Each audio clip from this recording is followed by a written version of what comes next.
Hello everyone, welcome back to my channel. అందరూ ఎలా ఉన్నారండి? బాగున్నారా? ఈరోజైతే మంచి రెసిపీ ట్రై చేశాను. అది ఎప్పుడు స్టార్ట్ చేస్తాను మీతో షేర్ చేసుకుందామని వీడియో పెట్టేశాను అనమాట. ఏంటంటే చాక్లెట్ ఐస్ క్రీమ్ చేశాను. చాలా బాగా వచ్చిందండి. ప్రాసెస్లోకి వెళ్ళిపోదామా? ముందుగా ఒక బౌల్ తీసుకొని దాంట్లోని పాలు వేసుకున్నాను అనమాట. 1.5 కప్ వేసుకున్నాను. ఇంకో బౌల్లోకి ఏమో ఒక 1/2 కప్పు పాలు తీసుకొని అందులో ఒక 2 టేబుల్ స్పూను కోకో పౌడర్ వేసుకున్నాను అనమాట. ఇప్పుడు మంచిగా ఇది ఆ పాలల్లో డైల్యూట్ చేసేసుకొని పక్కన ఉంచుకోవాలి. ఇప్పుడు ఈ పాలు ఏంటంటే కొంచెం మరగాలన్నమాట. ఈ లోపు ఏంటంటే డార్క్ చాక్లెట్స్ తీసుకున్నాను. నేనైతే ఒక్కటే యూజ్ చేశానండి. ఎందుకైనా మంచిది కదా అని 2 తీసుకున్నాను. చాకో చిప్స్, తర్వాత ఫ్రెష్ క్రీము, వీటికి కావాల్సినవి. పెద్ద ఎక్కువ ఇంగ్రీడియంట్స్ అవసరం లేదండి. ఈజీగా ఇప్పుడు ఈ సమ్మర్లోని పిల్లలు కావాలంటారు కదా, ఇంట్లోనే హ్యాపీగా హైజీనిక్గా చేసేసుకోవచ్చు అనమాట. చాలా ఈజీగా చేసేసుకోవచ్చు. పాలేమో ఇప్పుడు చూసారా మంచిగా మరుగుతున్నాయి కదా. ఇప్పుడు ఏంటంటే ఆ డార్క్ చాక్లెట్ అనేది మంచిగా పీసెస్ కట్ చేసేసుకొని ఉంచేసుకున్నాను.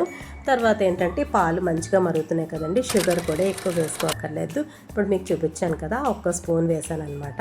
ఇది బాగా మరుగుతున్న టైంలోని మనం ఆల్రెడీ కోకో పౌడర్ అనేది పాలలో డైల్యూట్ చేసి ఉంచుకున్నాం కదా, దాన్ని ఇందులో యాడ్ చేసుకోవాలి. కానీ మనం ఇది బాగా కలుపుతూ ఉండాలి, ఎందుకంటే అడుగు పట్టేస్తూ ఉంటుంది. కొంచెం క్వాంటిటీలో చేశాను, ఎందుకంటే ఫస్ట్ టైం కదా, ఎలా వస్తుందో సక్సెస్ అవుతుందో అవ్వదో కదా అనేసి. కానీ సక్సెస్ అయిపోయిందండి. చాలా బాగుంది తెలుసా. ఇప్పుడు పాలు మంచిగా మరిగాయి కదా. ఇప్పుడు మనం ఆల్రెడీ కోకో పౌడర్ పాలల్లో డైల్యూట్ చేసి ఉంచుకున్నాం కదా, అది యాడ్ చేసేసుకోవాలి. ఇప్పుడు ఏంటంటే డార్క్ చాక్లెట్ ఉంది కదా, దాన్ని మంచిగా పీసెస్గా కట్ చేసుకొని ఇప్పుడు మనం ఈ మరుగుతున్న పాలల్లోనైతే యాడ్ చేసుకోవాలన్నమాట. మనం ఎక్కువసేపు కలపాలండి. ఎందుకు అనుకున్నారు, అది అడుగు పట్టేస్తూ ఉంటుంది. చూసారు, అలా 4 బైట్స్ చొప్పున నేను వేసేసాను అనమాట.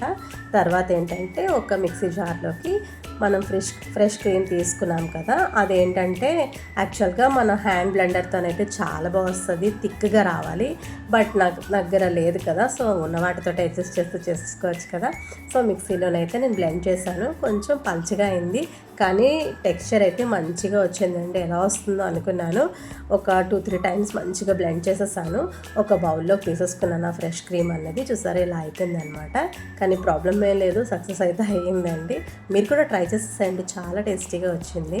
ఇప్పుడు ఆల్రెడీ మనం మంచిగా మరిగించుకున్నాం కదా చాక్లెట్, తర్వాత కోకో పౌడర్ అన్నీ వేసి ఇది చల్లారిన తర్వాత, గుర్తుపెట్టుకోండి చల్లారిన తర్వాత మనం ఈ ఫ్రెష్ క్రీమ్లో యాడ్ చేసుకోవాలి. చక్కగా మంచిగా మిక్స్ చేసుకొని ఇప్పుడు బాగా మిక్స్ చేసేసిన తర్వాత వేరే ప్లాస్టిక్ బౌల్లోకి తీసుకొని దాంట్లోనే ఏంటంటే ఈ మనం ఆల్రెడీ రెడీ చేసుకున్నదంతా వేసేసుకొని దాని మీద అల్యూమినియం ఫాయిల్తో కవర్ చేసేసుకొని ఒక 8 to 10 అవర్స్ డీప్లో పెట్టేసుకోవాలన్నమాట.